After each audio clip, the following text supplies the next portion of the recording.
We. Senthil Balaji அவர்கள், முன்னாள் அமைச்சர்.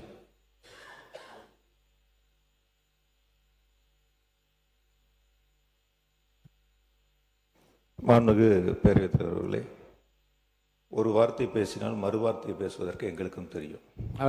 இதுதான் வேண்டாம். இல்ல நான் வேண்டாம்னு பேசிட்டு நீங்க நீக்கிறீங்க. மாண்புமிகு பேரவைத் தலைவர் நீக்கிறேன்னு சொல்றதுக்கு அப்புறம் பொதுவெளியில போனதுக்கு அப்புறம் நாங்க பதில் சொல்லாம ஊமையா இருந்துட்டு போறதுக்கு இந்த சபைக்கு நாங்க வரல. எங்களுடைய மக்களுடைய கோரிக்கைகளை நானும் பதில் சொல்லிட்டேன். இருங்க, அவர் சொன்னதுக்கு பதில் சொல்லுங்க. அவருக்கு மாண்புமிகு பேரவைத் தலைவர்களே, அந்த ஹார்ட் டிஸ்க் சம்பந்தமா கேட்டேன்.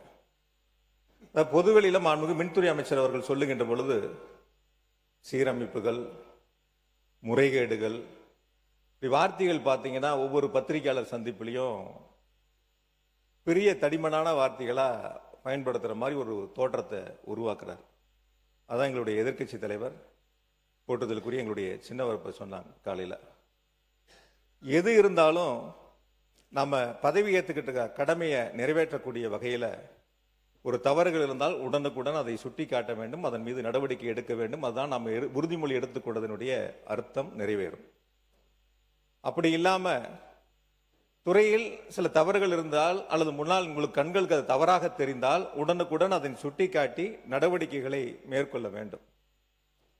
துணை மின் நிலையங்களுடைய நிலைகளை பற்றி சொன்னார்கள். 423 துணை மின் நிலையங்கள் கடந்த 5 ஆண்டுகளில் திராவிட மாடல் ஆட்சியில் அறிவிக்கப்பட்டு 122 துணை மின் நிலையங்கள் நிறைவேற்றப்பட்டு பயன்பாட்டிற்கு கொண்டு வரப்பட்டிருக்கின்றன.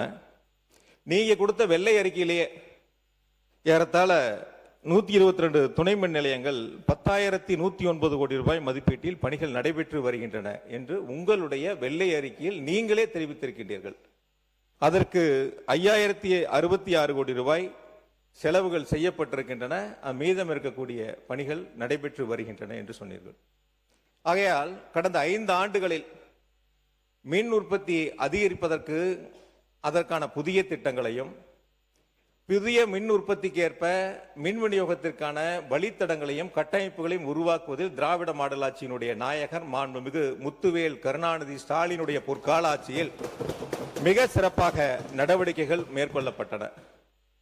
ஒவ்வொரு முறையும் ஆட்கள் பற்றாக்குறையை பற்றி இங்கே மின்துறை அமைச்சர் அவர்கள் தெரிவித்துக் கொண்டிருக்கின்றார்கள். கடந்த 5 ஆண்டு காலம் திராவிட மாடல் ஆட்சியில் இதே ஆட்களை வைத்துத்தான் எந்தவித மின்தடையும் இல்லாமல் தமிழ்நாட்டில் சீரான மின் விநியோகத்தை வழங்கிய அரசு திராவிட மாடல் அரசு. இந்தியாவில் இருக்கக்கூடிய மாநிலங்களில் நகர்ப்புறங்கள், கிராமப்புறங்கள் என அனைத்து பகுதிகளிலும் தடையில்லாமல் மின்சாரத்தை வழங்கியதற்காக நாடாளுமன்றத்தில் மின்துறை அமைச்சர், ஒன்றியத்தினுடைய மின்துறை அமைச்சருடைய பாராட்டை பெற்ற அரசு திராவிட மாடல் அரசு என்பதை இந்த நேரத்தில் நான் பேரவைக்கு தெரிவித்துக் கொள்கின்றேன்.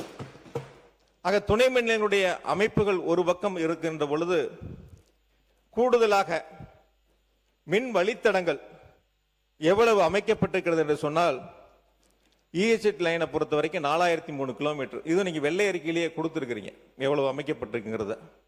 ஹெச்எட் லைனை பொறுத்த வரைக்கும் 25,963 கிலோமீட்டர். எல்டி லைனை பொறுத்த வரைக்கும் 23,173 கிலோமீட்டர் கடந்த 5 ஆண்டுகளில் மின் வழித்தடங்கள் அமைக்கப்பட்டிருக்கின்றன. 99,000 மின்மாற்றிகள் கடந்த 5 ஆண்டுகளில் அமைக்கப்பட்டிருக்கின்றன. இதுவரை தமிழ்நாடு அரசினுடைய வரலாற்றில் 5 ஆண்டுகளில் 99,000 புதிய மின்மாற்றிகள் அமைக்கப்பட்ட அரசு திராவிட மாடல் அரசு என்பதை இந்த நேரத்தில் நான் பெருமையோடு இந்த அவைக்கு நான் சுட்டிக்காட்டுகின்றேன். ஆகையால் மின் கட்டமைப்பு என்பது ஒரு பக்கம் முழுமையாக வலுப்படுத்தப்பட்டு மின்சார விநியோகத்திற்கான நடவடிக்கைகள் எடுக்கப்பட்டதோடு இன்னும் மிக முக்கியமாக இந்த கொள்கை விளக்க குறிப்பு நேற்று நைட்டு 10 மணிக்கு வந்துச்சு. 10 மணிக்கு கொடுத்தாங்க. 6 துறைகள் இருக்கு, 6ஐயும் படிக்கணும். நான் நைட்டு தூங்கும்போது மணி 3:30, காலையில் எந்திரிக்கும் போது திரும்ப 5:30. மாண்புமிகு உறுப்பினர், ஏற்கனவே நேற்று கூட நான் இதை பற்றி இங்கே வந்து அறிவுறுத்தினேன். மாண்புமிகு அமைச்சர் பெருமக்களுக்கும் மாண்புமிகு அமைச்சர் பெருமக்களுக்கும் துறை சார்ந்தவர்களுக்கும் நான் ஏற்கனவே அறிவிப்பு நான் சொல்லியிருக்கிறேன். இந்த மானிய கோரிக்கைகள் மீது பேசுகின்றவர்களும் அல்லது உறுப்பினர்களும் படித்தாதான் நாம் என்னென்ன சீரிய திட்டங்களை எல்லாம் கொண்டு வந்திருக்கிறோம் என்று மக்களிடம் கொண்டு போய் சேர்க்க முடியும். அந்த குறையை நிறைவாக்குவதும் சரிவை சரி கட்டுவதற்கும் படித்தால்தான் தெரியும். அப்போ படிப்பதற்குரிய வாய்ப்பை தர வேண்டும் என்றால் ஒரு நாள் முன்னதாகவே அல்லது நான் 5 நாள் என்று முதல்ல அறிவித்திருந்தேன், அப்புறம் அது 3 நாட்கள் என்று சொன்னால் அது ஒரு நாள் முன்னதாக அடித்தால் தான் படித்துவிட்டு வருவதற்கு ஏதுவாக இருக்கும். அந்த வகையில் அனைத்து துறை முன்னாள் முதலமைச்சர் எடப்பாடி பழனிசாமி 2 நாள் முன்னே கொடுப்பேன் என்று சொல்கிறார். இப்போதும் ஒரு நாள் முன்னதாக மாண்புமிகு உறுப்பினர்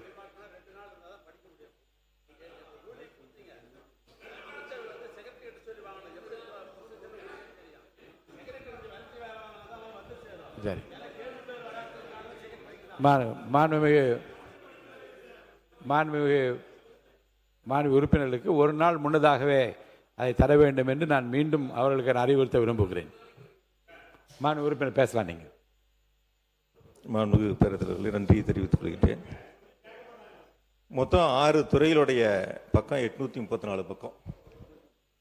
இந்த 834 பக்கத்தையும் படித்து முந்தைய 5 ஆண்டுகளுடைய சாதனையுடைய திட்டங்களையும் 2ஐயும் ஒப்பிட்டு பார்த்து அதற்கான தரவுகளை நாம் தயார் செய்ய வேண்டும். நானும் மின்வாரியத்தினுடைய கொள்கை விளக்க குறிப்பை ஏறத்தாழ 238 பக்கமே தான் இருக்குது, முழுசாக படித்து பார்த்தேன். ஒரு 4-5 பக்கத்தில் தான் டேட்டாஸ்லாம் இருக்குது, மீதி இருக்கிறதெல்லாம் அப்படியே பொதுவாக இருக்குது. 2025-26 கொள்கை விளக்க குறிப்பில் இருக்கக்கூடிய அந்த புள்ளி விவரங்கள்லாம் நீக்கிட்டு சரத்துக்கள் மட்டும் வரிகள் மட்டும் அதில் இடம்பெற்று இருக்கின்றன. வேற ஒன்றும் பெரிய மாற்றங்கள் இல்லை. ஒரு 4 பக்கம் மட்டும் அந்த கொள்கை விளக்க குறிப்பில் மாற்றங்கள் செய்யப்பட்டிருக்கின்றன. இந்த அரசு முன்னெடுத்திருக்கக்கூடிய குறிப்பாக அறிவிக்கப்பட்ட 2 திட்டங்களை மட்டும் அதில் சேர்த்து பழைய 2025-26 கொள்கை விளக்க குறிப்பு இப்பொழுது 2026-27 புள்ளி விவரங்கள் இல்லாத கொள்கை விளக்க குறிப்பாக இந்த மின்வாரியத்துடைய கொள்கை விளக்க குறிப்பு அமைந்திருக்கின்றன. அது மட்டுமல்ல, அந்த கொள்கை விளக்க குறிப்பில் 3437 கேங்மேன்களுக்கு 18/6/2026 ஊர் மாறுதல் செய்ததாக, பணியிட மாறுதல் செய்ததாக அதில் தெரிவிக்கப்பட்டிருக்கின்றன. இன்னைக்கு வரைக்கும் அவங்கெல்லாம் விடுவிக்கப்படலை, உத்தரவு தான் போட்டிருக்கு. இன்னைக்கு வரைக்கும் அவங்களாம் விடுவிக்கப்படலை. ஆனால் திராவிட மாடல் ஆட்சியில் பணியிட மாறுதல் செய்யப்பட்ட உடன் விடுவிக்கப்பட்டு அவர்கள் எந்த இடத்திற்கு பணியிட மாறுதலை பெற்றார்களோ அந்த உரிய நேரத்தில் சென்று அவருடைய பணியை சேர்வதற்கான வாய்ப்பை தந்த அரசு திராவிட மாடல் அரசு. எங்களுடைய கழகத்தினுடைய தலைவர், திராவிட மாடல் ஆட்சியினுடைய நாயகர் மாண்புமிகு தளபதி அவர்கள் 20/6/2021 அன்று மின்னகம் மின் நுகர்வோர் சேவை மையத்தை 949879 இந்த எண் தமிழ்நாடு முழுவதும் இருக்கக்கூடிய 3.5 கோடி மின் நுகர்வோரும் எளிதில் பயன்படுத்தக்கூடிய வகையில் பொதுமக்களுக்கும் மின் வாரியத்திற்கும் ஒரு பாலமாக அமையக்கூடிய வகையில் மின்னகத்தை மாண்புமிகு தளபதி அவர்கள் திறந்து வைத்தார்கள். அந்த மின்னகம் குறித்து இந்த கொள்கை விளக்க குறிப்பில் ஒரு வரி ஒரு வார்த்தை கூட இடம்பெறவில்லை. பொதுவாக எதற்காக இந்த மின்னகம் எங்களுடைய திராவிட மாடல் ஆட்சியில் மாண்பு முதலமைச்சர்களால் தொடங்கி வைக்கப்பட்டது என்று சொன்னால், ஒரு மின் நுகர்வோர் தன்னுடைய வீடு ஒரு பக்கம் இருக்கும், விவசாய நிலம் ஒரு பக்கம் இருக்கும், தொழிற்சாலை ஒரு பக்கம் இருக்கும். ஆக 3 இடங்கள் இருக்கின்ற பொழுது 3ம் வேறு வேறு அலுவலகம், மின்வாரிய அலுவலகத்தில் மின் இணைப்பை பெற்றக்கூடிய இடமாக இருக்கும். அவர் அங்கு இருக்கக்கூடிய புகார்களை தெரிவிக்க வேண்டும் என்றால் 3 புகார் எண்களை கையிலே வைத்துக் கொண்டு 3ம் தனித்தனியாக புகார் தெரிவிக்கக்கூடிய சூழலை கலைத்திட வேண்டும். ஒரே எண் மூலமாக 3.5 கோடி மின் நுகர்வோர்களும் தங்களுடைய குறைபாடுகளை, மின்சாரம் சார்ந்த குறைபாடுகளை தெரிவிக்க வேண்டும் என்ற சீரிய நோக்கத்தோடு மின்னகத்தை தொடங்கி வைத்தார்கள். ஆனால் அந்த மின்னகம் செயல்படுமா, செயல்படாதா, எவ்வளவு புகார்கள் வரப்பெற்றன, அதற்கு தீர்வு காணப்பட்டது எவ்வளவு என்ற புள்ளி விவரங்கள்லாம் இந்த கொள்கை விளக்க குறிப்பிலே இடம்பெறவில்லை. தமிழ்நாட்டில் இருக்கக்கூடிய மின் நுகர்வோர்கள் மின்னகத்தின் மூலமாக கொடுக்கப்பட்ட புகார்களுக்கு 99.8 விழுக்காடு புகார்களுக்கு உரிய காலத்தில் தீர்வு கண்ட அரசு திராவிட மாடல் அரசு என்பதை இந்த நேரத்தில் நான் பெருமையோடு தெரிவித்துக் கொள்கின்றேன். ஆக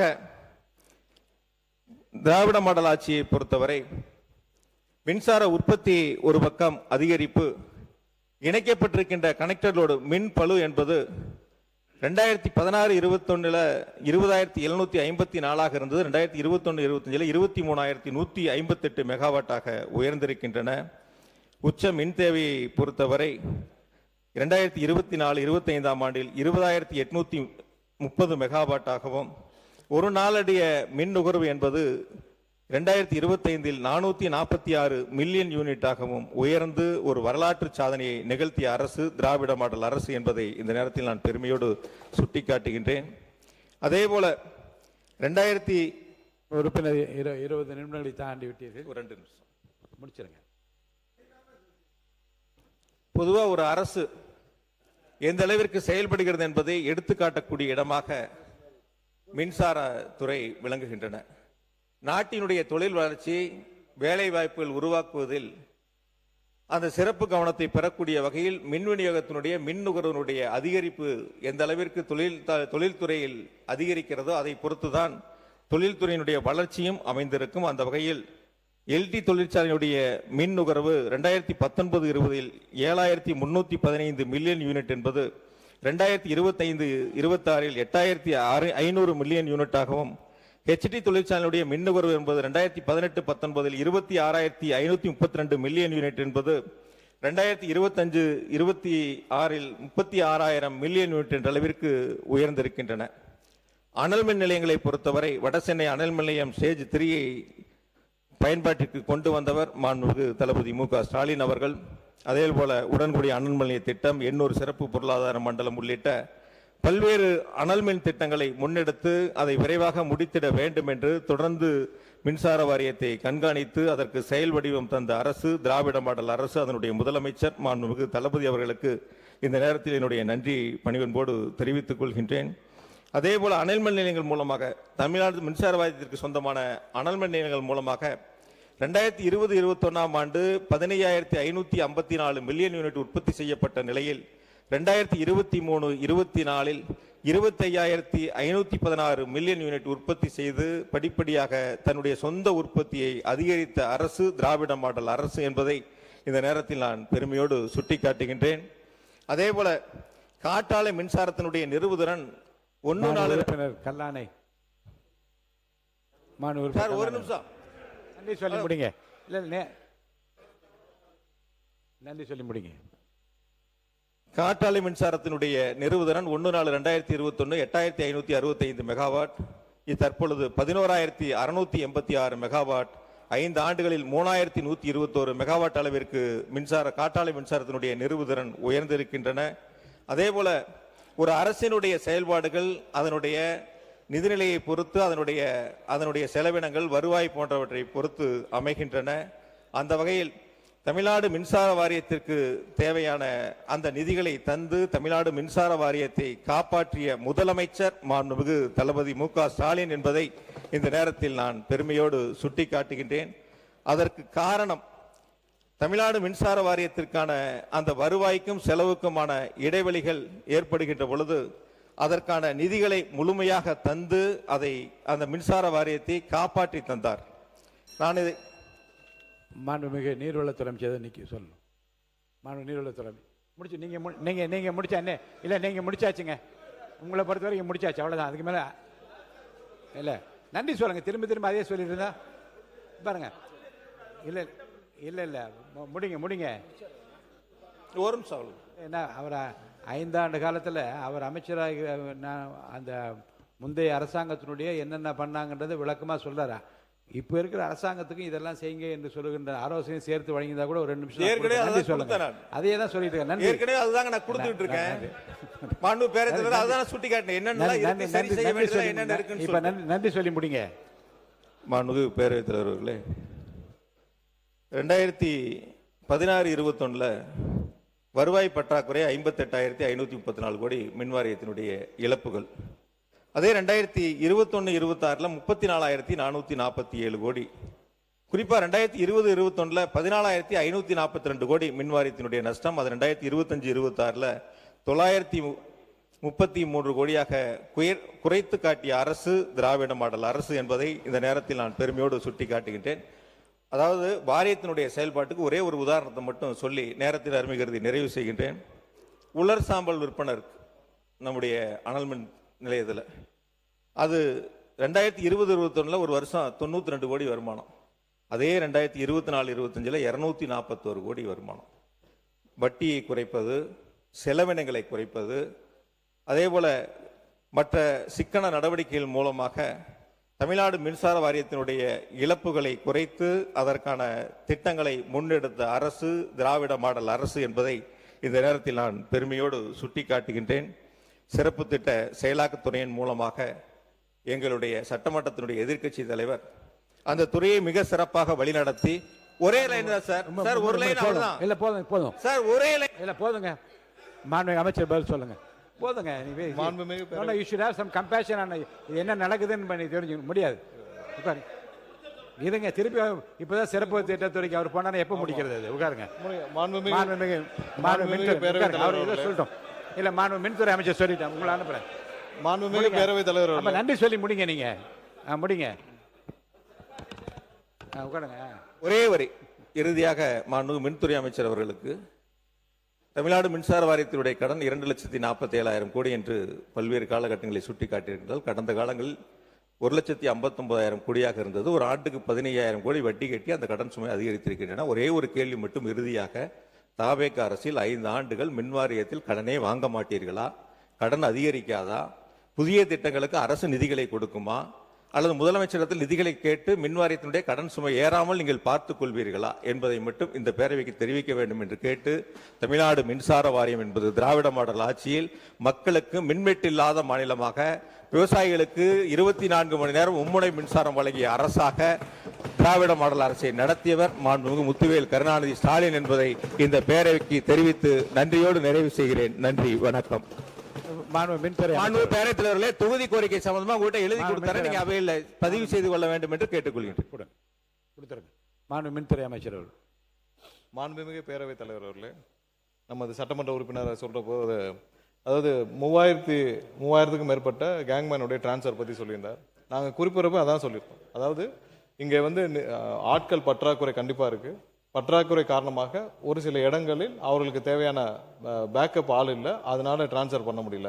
ஏன்னா கடந்த ஆண்டுகளில் 343 பேர் தான் நம்ம எடுக்கப்பட்டிருந்தோம்.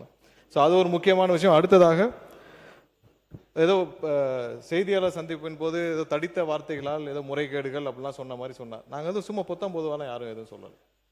இந்த துறையில் அமைச்சராக வந்த பொழுது முதல்வருடைய உத்தரவின் பேரில் கடந்த 5 ஆண்டுகள் நடந்த அனைத்து டெண்டர்களையும் அனைத்து ஒப்பந்தங்களும் தீவிரமாக ஆராய்ந்து, அதில் 4 அமைச்சர்கள் மாறின பிறகும் எல்லாவற்றையும் ஆராய்ந்து 45 டெண்டர்களில் பெரிய அளவில் முறைகேடுகள் கண்டுபிடிக்கப்பட்டு, அது டிபிஎஸ்சி விஜிலன்ஸுக்கும் ரெஃபர் பண்ணப்பட்டு, வழக்கும் பதிவு செய்யப்பட்டு, அதுவும் தற்போது விசாரணையில் நடந்து வருகிறது. அவருக்கும் தெரியும் அது விசாரணையில் நடந்து வருகிறது. அது இல்லாமல் இப்போ கடன் வாங்கப்படும்.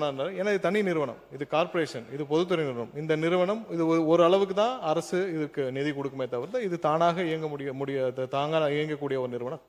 கடன் வாங்கி தான் செய்ய முடியும். ஆனால் கடனை வாங்குற போது அந்த கடன் எப்படி நம்ம பயன்படுத்துறோம் இருக்கும், எங்கெங்க பயன்படுத்தணும் இருக்கணும். பெரிய அளவில் ஆட்களும் வேலைக்கு எடுக்காமல், பெரிய அளவில் இன்ஃப்ராஸ்ட்ரக்சரை நம்ம அதிகரிக்காமல், எதுவுமே செய்யாமல், அதுவும் ஏன்னா மற்ற துறையில் இருந்தப்போ அவர் மற்ற துறையில் இருந்தப்போ அவர் வேலைக்கு அதிகமாக ஆள் எடுக்கக்கூடியவர் தான். ஆனால் இந்த துறைக்கு வந்த பிறகு போக்குவரத்தில் இருந்தப்போ நிறைய ஆட்களை வேலைக்கு எடுத்திருக்கிறார். அதெல்லாம் எடுத்தது போனவரில் நல்ல சிறப்பாக வேலைக்கு ஆட்களை எடுக்கக்கூடியவர் தான் அந்த முன்னாடி நம்மளுடைய சட்டமன்ற உறுப்பினர். ஆனால் இந்த துறையில் மட்டும் வேலைக்கு ஆட்கள் எடுக்கவில்லை. ஏன்னா அவருக்கு இது போக நிறைய மற்ற விஷயங்கள், மற்ற வேலைகள் நிறைய இருந்திருக்குது. அதனால கண்டிப்பாக இது கடனை வைத்து தான் சமாளிக்க முடியும். அதை எப்படி பயன்படுத்தணும் இருக்கு. கண்டிப்பாக ஒவ்வொரு ரூபாயும் மக்கள் பயன்பாட்டுக்கு இந்த வாரியத்திற்கு சரியாக பயன்படுத்தப்படும் என்பதை தெரிவித்துக் கொண்டு என்னுடைய பதில் உரையில் எல்லாவற்றையும் விரிவாக விளக்கம். மாண்புமிகு எதிர்க்கட்சி தலைவர் உட்காருங்க.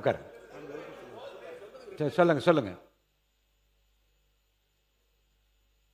மாண்புமிகு அமைச்சர், மின்துறை அமைச்சர் பேசுகின்ற பொழுது 5 வருஷத்துல 4 அமைச்சர் நாங்கள் இப்போ பார்க்குறோம். இப்போ தாவேக அரசு எத்தனை அமைச்சர்கள் மாத்துறீங்களா, இல்லை எல்லா அமைச்சர்களும் அப்படியே இருப்பாங்களா, எந்த மாற்றமும் இருக்காதாங்கிறத மக்கள் பொறுத்திருந்து பார்ப்பாங்க. அது முதலமைச்சருடைய சிறப்பு. இது யார் அமைச்சராக இருக்க வேண்டும், எந்த துறைக்கு யார் அமைச்சராக இருக்க வேண்டும், முதலமைச்சருடைய தனிப்பட்ட விருப்பம். அது ஆகையால ஒரு துறையில அதாவது சொல்லுகின்ற பொழுது கருத்துக்கள் அது போக்குவரத்து துறையில் அதிக ஆட்கள் எடுத்தாங்க, இதுல ஒரு சரியான ஒரு சட்டமன்றத்தினுடைய நிகழ்வா தெரியல. அது நாங்களும் சொல்ல முடியும். நீங்க இது வரைக்கும் எஸ்சி கூட்டமே நடத்தல, மின் விநியோகத்துல மின்சார விநியோகத்தை செய்வதற்கான கூட்டமே நீங்க நடத்தல, அப்புறம் எப்படி சீரான மின் விநியோகம் செய்ய முடியும்? அதனாலதான் தமிழ்நாடு முழுக்க மின்வெட்டு ஏற்படுது. லேசா மழை பெஞ்சா சென்னையில 2 நாளா மழை இல்ல, கரண்ட் இல்ல. இது யதார்த்தம் சொல்றேன். நாங்க என்ன சொன்னோம்னா 4 அமைச்சர்கள் இந்த துறைக்கு மாற்றப்பட்டிருக்கு. 4 முறை அமைச்சரவை மாற்றம் நடந்திருக்கு. 4 முறை மாற்றப்பட்டு இந்த துறையில் என்னென்ன நடந்திருக்கு நம்ம சொல்றோம். அதெல்லாம் ஒன்றும் தப்பு இல்லை. அவர் ஏற்கனவே வேலைக்கு ஆள் எப்படி எடுத்தான்றதில் வேலைக்கு ஆள் இப்போ எடுப்பதில் வல்லுனர். அது வல்லுனர்னு ஊருக்கே தெரியும். அது எடுத்தவரை இங்கேயே எடுக்கலன்னு தான் கேட்குறோம். எடுத்திருந்தா நல்லபடியாக இருந்திருக்கும், இப்போ நடந்திருக்கும். அடுத்ததுக்கு போகலாம். நன்றி. மாண்புமிகு எதிர்க்கட்சி தலைவர் உட்காருங்க. பேரவைத் தலைவர் அவர்களே, ஒரு முக்கியமான விஷயத்தை